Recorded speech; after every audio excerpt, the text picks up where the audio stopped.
سماج کا ایک شخص برا ہے تو ایک شخص کی وجہ سے پورے سماج پر اللہ کا عذاب ہے۔ اس لیے سماج کے بڑی کرسیوں پر بیٹھنے والوں، سماج کا چودھری کہلانے والوں، جب ہر چیز میں تمہاری چودھراہٹ چلتی ہے تو جو ہے نا اپنے سینے میں دین پیدا کرو اور سوچ لو ہم اپنے سماج کو شراب سے ونچت کریں گے، ہم اپنے سماج کو شراب سے جو ہے نا بچانے کی کوشش کریں گے، اس لیے کہ ہمارا سماج شراب سے بچے گا تو خدا کی رحمت نازل ہوگی۔ تم کہتے ہو وہ نوجوان ایک پیتا ہے ہم کیا کر لیں؟ میرے آقا علیہ السلام نے فرمایا جس محلے میں ایک شرابی ہوتا ہے 40 دن تک اس محلے کی برکت کو اٹھا لی جاتی ہے۔ کس دنیا میں جی رہے ہو؟ اس لیے نوجوانوں خود بھی شراب سے بچو اور اپنے دوست احباب کو بھی شراب سے بچاؤ۔ یہ ناپاک چیز ہے، یہ حرام شے ہے۔ جب اللہ اور رسول نے حرام کر دیا ہے تو ہم ان کے ماننے والے ہیں۔ ہم حرام چیز کو اپنے ہاتھوں میں کیا ہم اپنی نگاہوں کے سامنے دیکھ رہے ہیں، لیکن سماج پی رہا ہے۔ لوگ کہتے ہیں وہ شرابی ہے، پھر بھی اس کے ولیمے میں کرسی ڈٹا کے کھاتے ہیں۔ شادی کرے تو 2 دن پہلے کرسیاں ڈٹاتے ہیں۔ سماج میں جینے والوں قیامت کے دن خدا آپ سے اور ہم سے سوال کرے گا، زبان پر تالے ہوں گے، پھر کیا جواب ہوگا؟ پچھتانے کے سوا کچھ نہیں ہوگا۔ اس لیے شراب سے اپنے سماج کو صاف ستھرا کرو اور یہ طے کرو ہم اپنے محلے سے شرابیوں کو بھگائیں گے اور شراب پینے والوں سے رشتہ ناتا توڑیں گے۔ تب جاتے انہیں خیال آئے گا رشتہ قائم رکھنا ہے تو شراب سے توبہ کرنا ہے، شراب مت پیو۔ اور دوسری بات کہ لوگوں کو فائدہ پہنچانا کیسے؟ امن میں اپنے موضوع پر آ رہا ہوں، توجہ کے ساتھ 5 ساتھ میں نے حدیث پڑھی تھی نا خیر الناس ومن ينفع الناس، کہ لوگوں کو فائدہ پہنچاؤ۔ توجہ کے ساتھ سنیں اس حدیث کو، لوگوں کو فائدہ پہنچاؤ۔ آپ عالم ہیں تو اپنے علم کے ذریعے فائدہ پہنچائیں، آپ حافظ ہیں تو اپنے قرآن پاک حفظ کرنے کے ذریعے فائدہ پہنچائیں، قاری ہیں تو اس کے ذریعے فائدہ پہنچائیں۔ اللہ نے مال دیا ہے مال سے فائدہ پہنچائیں، اللہ نے عہدہ دیا ہے اپنے عہدے کے ذریعے فائدہ پہنچائیں، اللہ نے آپ کو سماج میں حیثیت دیا ہے اپنی حیثیت سے لوگوں کو فائدہ پہنچائیں۔ یہ حافظ علماء تھے، ان کے پاس علم تھا، انہوں نے فائدہ یہ پہنچایا کہ ان 4 بچوں کو حافظ قرآن بنا دیا۔ اب آپ کا فرض ہے کہ آپ فائدہ پہنچائیں، اور فائدہ کیوں کیسے؟ میرے آقا علیہ السلام نے فرمایا خیر الناس ومن ينفع الناس، لوگوں میں بہتر وہ ہے جو لوگوں کے لیے نفع بخش و فائدہ پہنچانے والا۔ اس حدیث کو پورا سن کر کے جانا انشاءاللہ۔ میرے آقا علیہ السلام نے مشکوٰۃ شریف کی حدیث پاک، میرے آقا فرماتے ہیں ایک مجلس سے میرے آقا کا گزر ہوا، آپ نے فرمایا لوگوں کیا تمہیں خیر کی بات بتاؤں؟ 3 مرتبہ آپ نے فرمایا۔ تیسری مرتبہ ایک صحابی رسول کھڑے ہوئے، کہا عرض کیا یا رسول اللہ صلی اللہ علیہ وسلم بتائیں وہ کون سی بات خیر کی ہے؟ میرے آقا علیہ السلام نے فرمایا تم جانتے ہو کہ لوگوں میں سب سے بہتر انسان کون ہے؟ میرے آقا علیہ السلام سے صحابہ نے عرض کیا یا رسول اللہ اللہ اس کا رسول بہتر جانتے ہیں۔ میرے آقا نے فرمایا لوگوں میں سب سے بہتر انسان وہ ہے جو لوگوں کے لیے فائدہ مند ہو، اور لوگوں میں سب سے برا انسان وہ ہے جس سے کسی کو فائدہ حاصل۔ اب اس حدیث کی روشنی میں اللہ کے نبی صلی اللہ علیہ وسلم نے اپنی امت کو 2 باتیں بتائی، بس یہ سن لو پھر اس کے بعد آگے کا پروگرام اور بنا۔ میرے آقا علیہ السلام نے فرمایا کہ جب بہتر بننا چاہتے ہو تو یہ 2 چیز اپنا لو۔ پہلا اللہ کا حق پورا کرو، اس کے بعد لوگوں کا حق پورا کرو۔ اللہ کا حق کیا ہے؟ جس میں بندوں کا کوئی دخل نہ ہو، مثلا نماز، روزہ، حج و زکوٰۃ، یہ وہ عمل ہے خالص اللہ کے لیے، اللہ کا حق ہے، اسے کامل طور پر ادا کرتے رہو اور یاد رکھو کوشش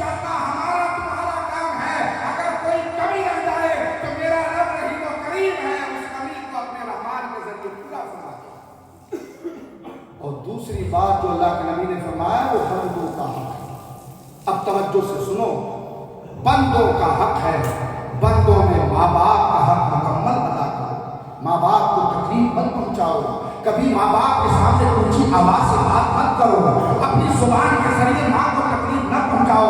اس لیے جانتے ہو ماں باپ کا مقام یہ ہے کہ میرے نبی نے فرمایا ماں کے قدم کے نیچے جنت ہے، ماں کی قدر کرو تاکہ تمہیں جنت حاصل ہو جائے۔ ماں باپ کی نافرمانی نہ کرو۔ اور دوسرا کہ اپنے پڑوسیوں کو تکلیف نہ پہنچاؤ، پڑوسیوں کو تکلیف نہ پہنچاؤ۔ ایک صحابی رسول حضور کی بارگاہ میں آئے اور کہا یا رسول اللہ صلی اللہ علیہ وسلم میں نیک بننا چاہتا ہوں۔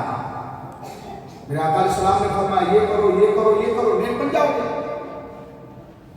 دور چلے گئے، پھر آئے، کہا یا رسول اللہ اگر میں نیک بن جاؤں تو مجھے پتہ کیسے چلے کہ میں نیک بن گیا؟ تو میرے آقا علیہ السلام نے فرمایا کہ جب تمہیں یہ گمان ہونے لگے کہ میں نیک بن گیا ہوں تو تم اپنے پڑوسی سے پوچھ لینا، اگر تیرا پڑوسی کہہ دے کہ تو نیک بن گیا ہے تو سمجھ لینا کہ تو اللہ رسول کی نظر میں بھی نیک بن گیا۔ ایمانداری سے بتاؤ کیا آج کا پڑوسی یہ گواہی دے سکتا؟ بولیے دے سکتا؟ کیا؟ اس لیے کہ ہم نے پڑوسی کا حق صحیح ادا۔ بخاری کی حدیث ہے، حضرت ابو ہریرہ روایت فرماتے ہیں، عرض کرتے ہیں یا رسول اللہ ایک خاتون ہے، خاتون جو 5 نمازیں پڑھتی ہے، 5 تہجد بھی پڑھتی ہے، اشراق 4 اوابین بھی پڑھتی ہے، اللہ کی بارگاہ میں جو ہے نا بھاری بھرکم صدقہ بھی کرتی ہے۔ آپ سے اگر ایسا کہا جائے کہ یہ خاتون میں یہ صفتیں ہیں تو آپ کیا کہیں گے؟ مولانا وہ تو ڈائریکٹ جنت میں جائے گی۔ لیکن میرے آقا علیہ السلام کے صحابی کی بات سنو، ابو ہریرہ عرض کرتے ہیں یا رسول اللہ یہ ساری صفتیں اس کے اندر ہے، لیکن ایک خرابی یہ ہے کہ وہ اپنی زبان سے اپنے پڑوسی کو تکلیف پہنچاتی ہے، سخت لہجے میں پڑوسیوں سے بات کرتی ہے، اپنے دل سے پڑوسیوں کو برا جانتی ہے، اپنی نگاہوں سے تکلیف پہنچاتی ہے، سخت کلامی کرتی ہے، مطلب اس کا اخلاق بہتر نہیں ہے۔ میرے آقا علیہ السلام نے جانتے ہو کیا جواب دیا؟ اے ابو ہریرہ وہ عورت جہنمی ہے۔ وہ عورت کیا ہے؟ جہنمی ہے۔ مطلب میرے آقا نے اس کے نماز کو نہیں دیکھا، اس کے صدقات و خیرات کو نہیں دیکھا، نوافل کو نہیں دیکھا۔ اگر ان ساری چیزوں کے ساتھ اگر وہ بااخلاق ہوتی تو میرے آقا علیہ السلام فرماتے اس کا عمل کام کر گیا اور یہ عورت جنتی ہو گئی۔ حضرت ابو ہریرہ کہتے ہیں یا رسول اللہ ایک عورت ایسی ہے جو صرف 5 نمازیں پڑھتی ہے، نوافل وغیرہ کی زیادہ پابندی نہیں کرتی ہے، اور صدقہ بھی معمولی چیز پنیر کے ٹکڑے اللہ تعالیٰ کا صدقہ کرتی ہے، لیکن سبحان اللہ ابو ہریرہ عرض کرتے ہیں یا رسول اللہ اس کی زبان بڑی میٹھی ہے، سبحان اللہ، اس کا دل بڑا آئینہ نما ہے، وہ اپنی نگاہوں میں نور رکھتی ہے، مطلب نہ اپنی زبان سے کسی کو تکلیف پہنچاتی ہے، نہ ہاتھ سے پہنچاتی ہے، نہ دل سے برا جانتی ہے، اس کا اخلاق بڑا پیارا ہے۔ نبی علیہ السلام نے فرمایا وہ عورت جنتی ہے۔ مسلمانوں سبق حاصل کرو، بظاہر خاتون کی حدیث ہے لیکن اس میں ہم سب داخل ہیں۔ نمازیں پڑھو، اس کے ساتھ ساتھ اپنے دل کو آئینہ نما بناؤ، نمازیں پڑھو اپنی زبان کو میٹھی بناؤ، نمازیں پڑھو لیکن اپنے پڑوسیوں کو اپنی آواز کے ذریعے تکلیف نہ پہنچاؤ، اپنے ہاتھ کے ذریعے تکلیف نہ پہنچاؤ، اس لیے کہ میرے آقا نے مہر لگا دیا ہے کہ من سلم المسلمون من لسانہ و یدہ، نبی نے فرمایا کامل و مکمل مسلمان وہ ہے جس کی زبان اور ہاتھ سے ایک مسلمان محفوظ رہے۔ ایسا مسلمان آپ اور ہم بنے، کہیں تبلیغ کے لیے جانے کی ضرورت نہیں، آپ اچھے بن جائے، آپ کا پڑوسی سدھر جائے گا، آپ کے محلے کے لوگ اچھے ہو جائیں گے۔ لیکن ہمارے سماج میں تو بات یہ ہے کہتے سب ہے عمل کوئی، ہم لوگ بھی کہتے ہیں، ہمارے اندر بھی بہت کمیاں ہو سکتی ہیں اور ہے بھی، ہمیں بھی سدھارنا چاہیے، اس لیے کہ ہم قوم کے رہبر ہیں، ہمارے قدم صراط